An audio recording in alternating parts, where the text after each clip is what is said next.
Hello there, my gumminess, and welcome back to the Echo Chamber. Now, getting back into what if Krillin trained with King Kai after being killed by Tambourine? We last left off with the Majin Buu arc where some notable changes had happened. Changes such as Gohan being the first one to showcase Super Saiyan 3, Krillin being the one to train with the Z-Sword and receive the Mystic Form boost, and Goku and Vegeta using the Metamoran fusion to become Gogeta versus the Potara to become Vegito as they did originally. That fusion allowing them to finally overcome Majin Buu and defeat him once and for all, although Fat Buu was still left untouched due to the fact that he was the positive version of Buu, or he was rather the good version of Buu that was left when having purified all of the bad and negative energy out of him. And with that being said, we'll be transitioning over into Dragon Ball Super right now.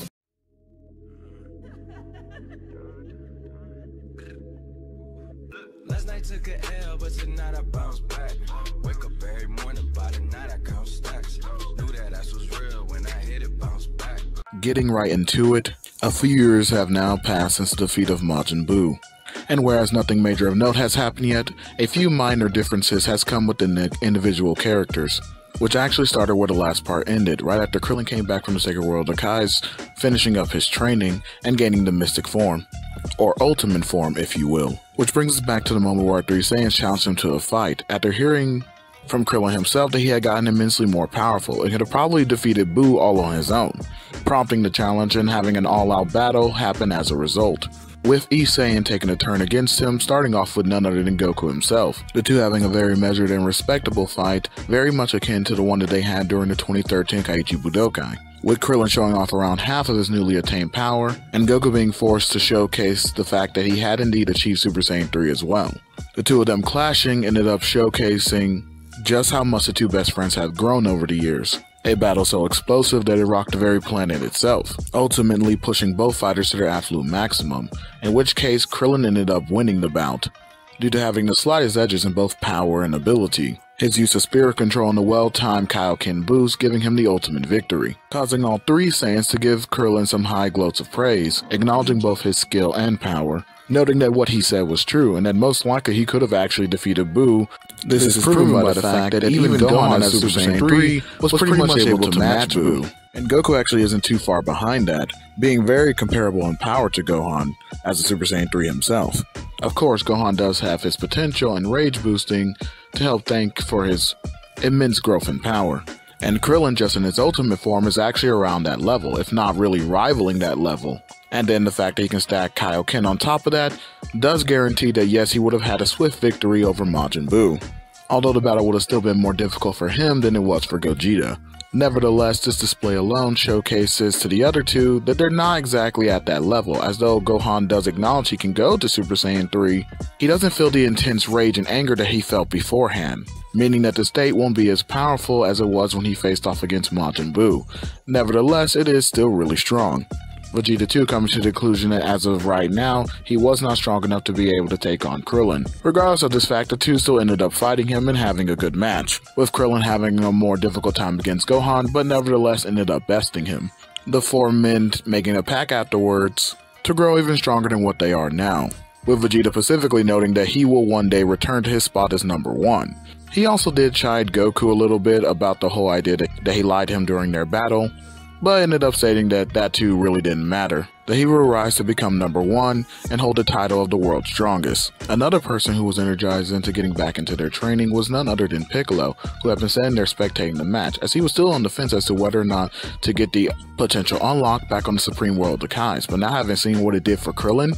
he now wonders as to the effects it would have on him. Managing to get back into contact with Shin and asking if he could bring him to the planet in order for the ritual to be done on him. And as I said at the beginning, a few years will go on to pass after that. And over that course of time, everyone kept their promises, training in order to become even stronger than what they were. Piccolo ended up not only having the ritual done on him to unlock his potential, but also ended up staying to learn directly under the Kais, which helped further ended up increasing his abilities and hacks, allowing him to develop and use even stronger magics. Shin basically offering the idea that he should become a Supreme Kai in training,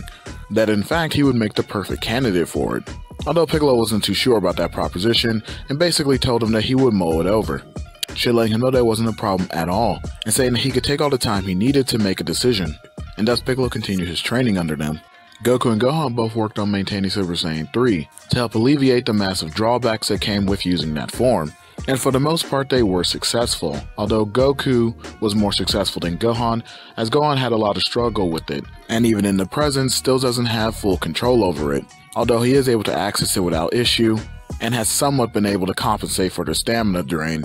Goku, like I said, on the other hand, has far more control, especially given the fact that he has far more years of experience with the form versus Gohan. Now, of course, his control isn't perfect, and there is still a stamina drain, but it's basically mitigated, almost to the point to where Goku doesn't even feel it. And so after Goku attained a near-perfect mastery, he actually decided to return more so to his roots, enhancing his overall existing skills and abilities, and continuing to work on learning new ones, as well as starting to develop somewhat of a mastery over Kaioken itself, which allowed him to develop his merging, and thus he could merge Kaioken with higher forms of Super Saiyan, although he was only able to reach Super Saiyan 2, and even then he can't maintain it for long, but he is able to do it. He even ended up asking Krillin if he could teach him a little bit more about spirit control to further help his growth and abilities. Speaking of which, that brings me over to both Krillin and Vegeta, as Vegeta too wanted to learn about spirit control, but rather than ask Krillin to teach him, he rather learned it from the direct source, him and Krillin heading to Yardrat, where Vegeta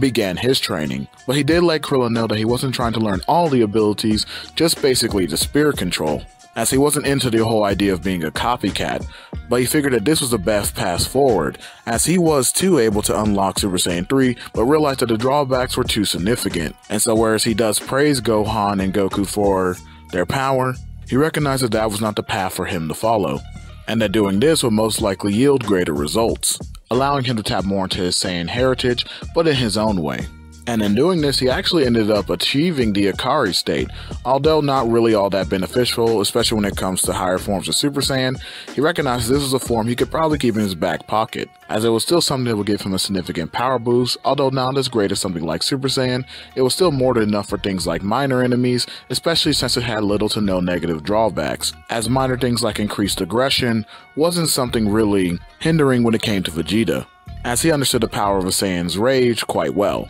Which lastly brings us over to Krillin, who actually felt a bit saddened by the idea of his power growth, realizing that yes, as of right now he was the strongest among the people on Earth, that he really didn't have a pathway for increasing his power. Recognizing the idea that either Goku, Gohan, or Vegeta, who can continue to grow, due to their Saiyan blood, would mean that they would eventually surpass him, and he'd rather not get left behind and eventually become a burden. Now sure, he could have done something like stacking Kaioken onto Ultimate, but that would only get him so far, as despite his immense amount of control over Kaioken and increasing his maximum far what it was when he first learned the technique, his body was still affected, and so there was only so much he could do in order to push it to where it would be beneficial and not a detriment to him. This actually prompted Krillin to go back over everything he had learned from his masters, even agreeing to meet with them to further understand his abilities that he now possessed, breaking down the very fundamentals of them, coming to the realization about the whole idea in regards to the very principle of controlling one's spirit and power. And in the end, this actually ended up allowing him to achieve a higher state of being. We'll get to see more about that later. As of right now, in relation to the other characters, both Goten and Trunks actually got immensely stronger, both of them having achieved Super Saiyan 2 during this time and were on their way to achieve even further heights, including even learning the fusion technique, which they ended up training with in order to be able to master it, somewhat mitigating the drawbacks on power usage, so that way even though their time still would be cut, it wouldn't be cut as much, and thus allowing them to use higher forms for a lot longer. As for the other Z Fighters, they mostly stuck to training on their own, although they were able to increase in their own way. People like Tien and Yamcha being able to actually increase their usage of Kaioken, as well as training themselves physically so that way they'd be better able to handle it.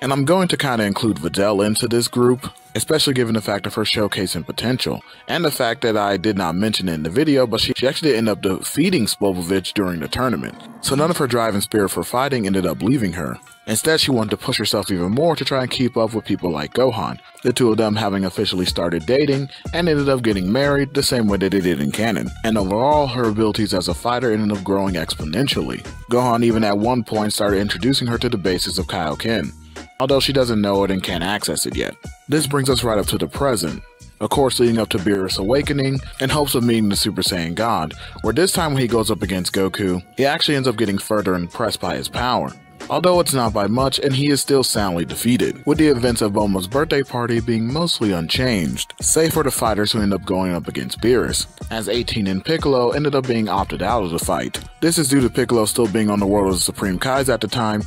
and Krillin jumping in over 18. The fights themselves do go somewhat differently than they did in canon, especially with the fact that everyone is significantly stronger than they were in canon at this point. Going up against Beerus, they actually impress him far more, with the two standouts being both Gohan and Krillin. Gohan, with his combination of Rage Boost and somewhat being able to maintain Super Saiyan 3, was able to actually give Beerus just a slight bit more entertainment than he had when Goku used the form. Gohan even showcased a new technique that he called the Kame Flash, which was inspired by both of his mainstay mentors, which caused Beerus to put in a slight bit of effort in order to stop, with Krillin being more impressive than that, and for a brief moment showing off a new transformation that he had been working on, which he dubbed Kame no Satori, a transformation that even Vegeta noted put Krillin on the same level as base Gogeta back from the Buu saga. This made Beerus really excited, as he had to put in even more effort to stop Krillin than he did against Gohan, although Beerus is still able to put him down with relative ease.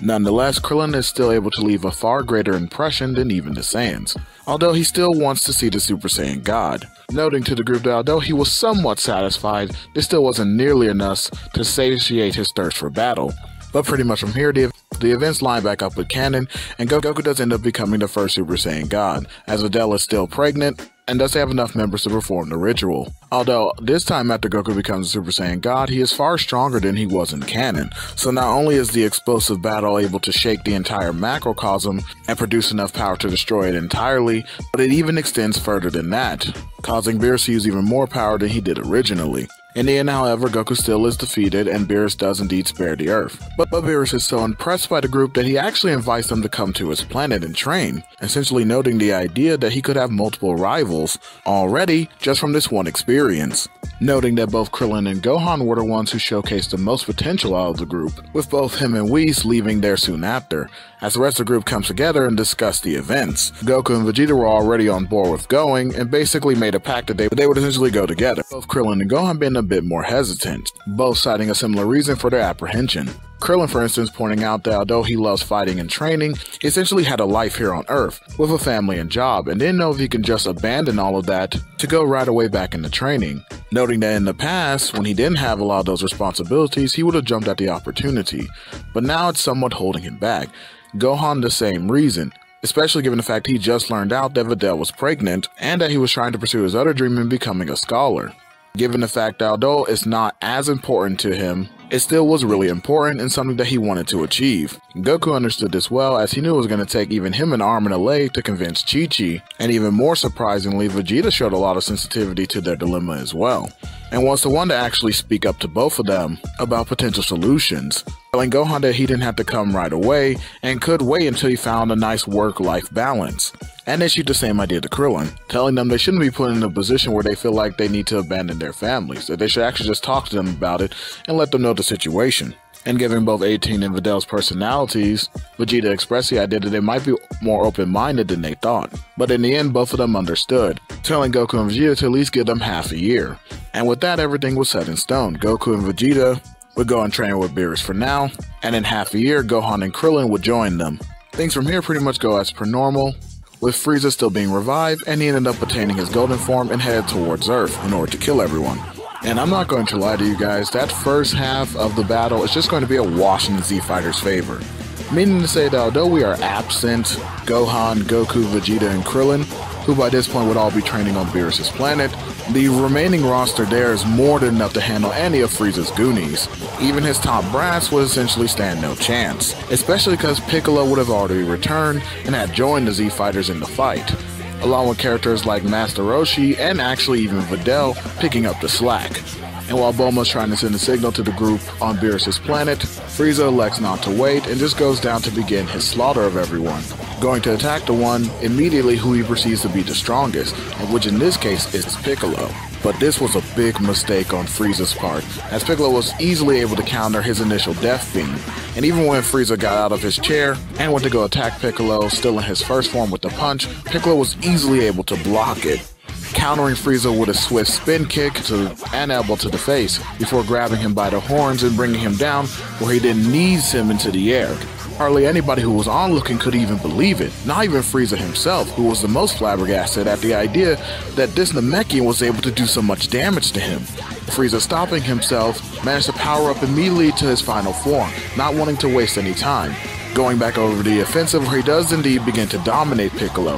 However, Piccolo, after taking quite a beating, ended up smiling back at Frieza, before dodging another one of his strikes and going into his ultimate form. This now returned the fight to being even, with Piccolo having a slight advantage over Frieza. Piccolo noting to him that he was impressed by his power growth, but there was nothing in the face of the Namek, and that he would be the one to end his evil once and for all. This only made Frieza more angry, screaming to Piccolo that he wasn't about to lose to a wreck like him, telling all the Z-Fighters to prepare for oblivion, Frieza powering up to his golden form, which shocked and terrified everyone. Even Piccolo was a little taken aback, given how much power Frieza had seemed to amass, but he did let it worry him too much, as he knew he had one transformation left. But before he could attempt to access it, Frieza was already back on the attack, completely dominating over Piccolo once more, not even really at this point giving him a chance to fight back. This ended up forcing the others to come in and help him out, the other being little more than a distraction, as Frieza was still able to easily swat them away. Although they didn't stand a chance, they managed to get Frieza off long enough for Piccolo to achieve his final transformation, something that he was able to achieve during his training with the Kais, as the ritual not only brought all of his potential up to the surface, but something a little more, and thus we get the reveal of Orange Piccolo. After that, all of Frieza's attacks simply became ineffective, and he stood absolutely no chance as Piccolo dominated over him, steamrolling him left and right, acting like a giant tank that was pushing Frieza down. Of course, Frieza does go rogue and try to blow up the planet, but Piccolo manages to prevent him, and ends the menace once and for all. Of course, the message did end up getting out to the others, but they came back too late, as Piccolo had already finished off the job, which nobody was too upset about, instead just praising Piccolo for his efforts and congratulating him on his new transformation, as they had no idea that Piccolo had even gotten that strong, and that even though they all achieved new heights in power, he was most likely able to keep up with them. An impressive feat nonetheless, but eventually Champa would come down and have the same interactions with Beerus, thus prompting the Universe 6 tournament, and we'll be leaving off with this story right here. Alright guys, I hope you did enjoy the story, I hope you did like it a lot, and I want to wish everyone a happy belated Christmas. I know that this video is a little bit later when it's coming out, but essentially, like I said, I want to wish everyone a happy belated Christmas, and eventually going into New Year's, want to wish everyone a happy New Year's. Hope you guys like it, and next year we will be more on top of it in terms of getting out the uploads, and so when this is uploaded, soon to be after, will be the next part of Dragon Ball Super in regards to this What If, and I'll catch you guys in the next one. Peace. And to all my gummy knights, new and old, just remember, this is a man's world, but it would be nothing without his brain and his bronze. And lying is indeed the most fun that a woman can have, without taking off her clothes. Good night.「